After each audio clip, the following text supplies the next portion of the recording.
Au cœur de la jungle de Bornéo, un Français protège les grands singes. Sauve la jungle et la forêt face aux producteurs d'huile de palme. Il s'appelle Chani et il nous fait partager sa vie sur RZN Radio.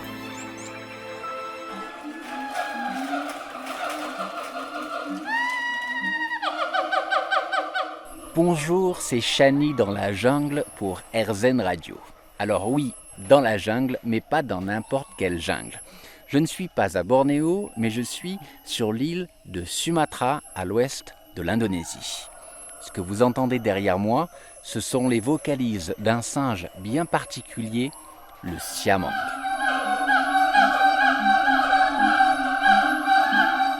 Alors, je me trouve dans le centre de réhabilitation de notre association, ici à Sumatra. On en a un à Bornéo, un à Sumatra et un dans l'archipel Mentawai, où on reçoit les animaux victimes de la déforestation et des trafics.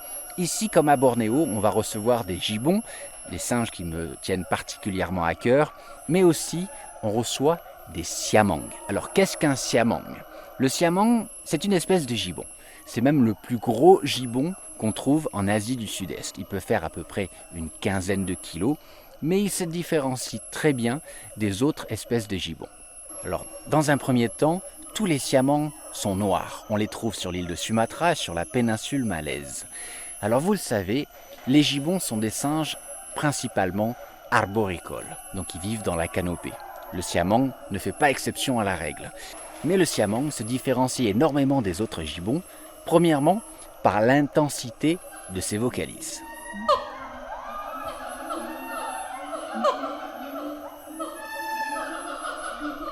Comme vous le savez, les gibbons, donc le siamang aussi, utilisent ces vocalises pour marquer leur territoire. C'est un chant territorial.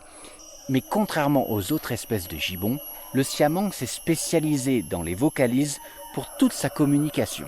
Je vous explique. Les gibbons vont chanter pour envoyer un message aux autres gibbons qu'ils ne voient pas, encore une fois pour des fins territoriales, mais au sein de la famille, il ne va pas y avoir de vocalises. Ça va être du body language, la manière de se positionner, de se regarder, de se toucher, les mimiques faciales. Alors que chez le siamang va continuer à pousser des vocalises même au sein de sa famille pour communiquer. C'est pas rare de voir un mâle faire des des vocalises pour communiquer avec sa femelle par exemple. Et ces comportements ont influencé la morphologie même du siamang. Il a un visage beaucoup plus froid que les autres gibbons, donc un visage beaucoup moins expressif, parce qu'encore une fois, il ne va pas avoir besoin de communiquer par des mimiques faciales, mais par des vocalises.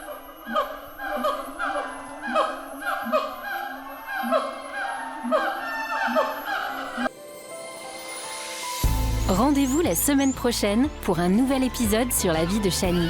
Et dès maintenant, soutenez son combat. Rendez-vous sur kalawait.org.